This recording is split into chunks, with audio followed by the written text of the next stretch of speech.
Well, based on the briefings today that we heard, it seems that there are actually even more questions than answers at this point, particularly around the vector pathway, which species were involved. There is suspicion that there's an intermediary host, but still some genetic differences between the bats and the pangolins, which were, of course, the primary suspected animals. So again, looking even at frozen foods being potential way that this virus was introduced into the markets. So again, no clear answers and many more questions. Well, they've seemed to ruled out the hypothesis that the virus leaked from a lab in China. Well, yes, we did hear from Peter that while these accidents do happen, and there have been cases globally where unfortunately accidents and viruses of this nature has occurred, they've weighed up the evidence to see this particular pathway, and it seems very unlikely and improbable that this was a source of origin coming from a lab. So in that regard, comparing all of the potential pathways for this to be introduced into the population, this is the least likely. And they also said that cold chain transmission of the virus is a possibility and warrants further investigation. Now, this has to do with the transport of frozen goods? Yes, it does. And that's quite interesting because it means that all of our current practices globally would also have to be shifted. So again, a significant amount of research needs to be done into this because it could be playing into transmission elsewhere. And how much do they know about other species which could act as potential reservoirs for the virus? Because they talked about bats and pangolins.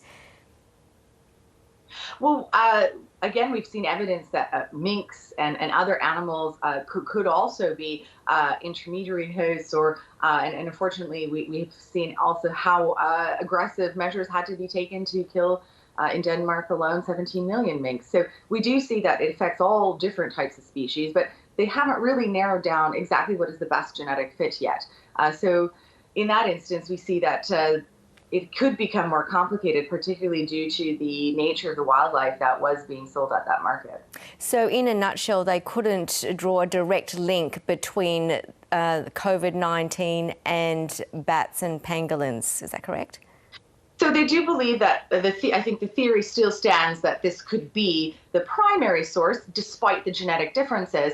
But it's more likely that because those differences exist, that there was an intermediary animal that was sort of in that chain of transmission, which contributed to the first person being sick and passing it on to others. Okay.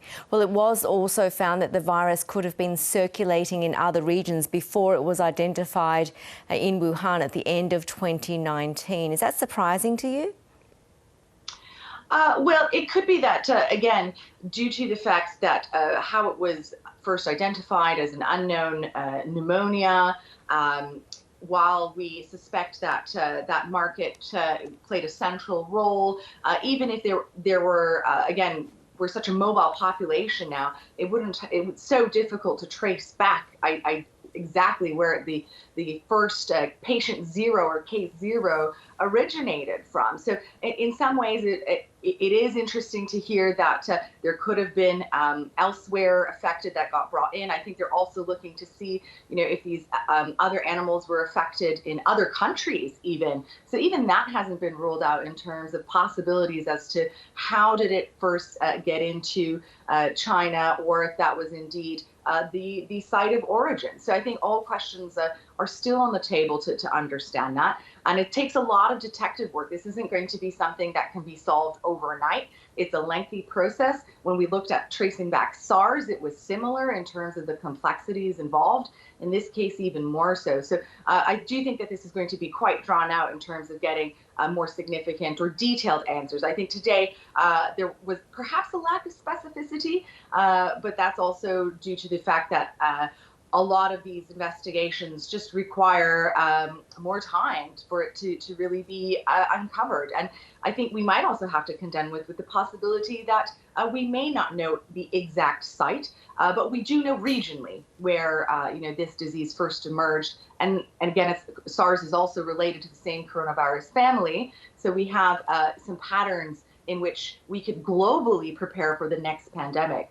Again, if we go back to that SARS example, there was a potential for that to spread far beyond the 30 or so countries that it affected.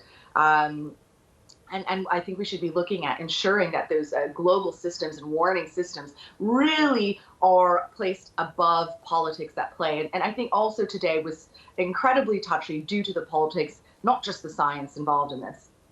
So essentially, what do you think we have learnt from this investigation? What recommendations have been made, and are you hopeful that they will be implemented?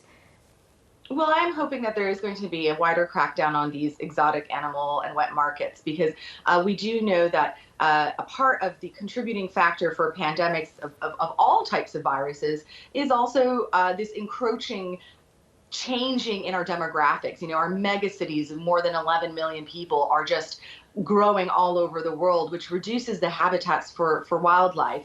And so our contact with wild animals is increasing. The issue with global health is that this isn't one virus problem that we can solve in isolation. All of the aspects in terms of globalization and development means that we're in closer contact than ever with animals. And even the way that we practice mass agriculture, all of these things mean that we are putting ourselves in a position to be more likely to be at risk for novel viruses as they jump from the zoonotic transmission from animals to humans.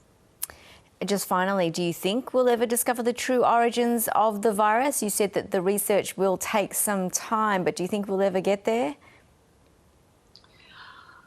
I think, again, we couldn't rule it out, but I would say I wouldn't be holding my breath for a definitive answer on this one. Oksana Pyzik, thank you so much for your insights. Really appreciate it. Thank you.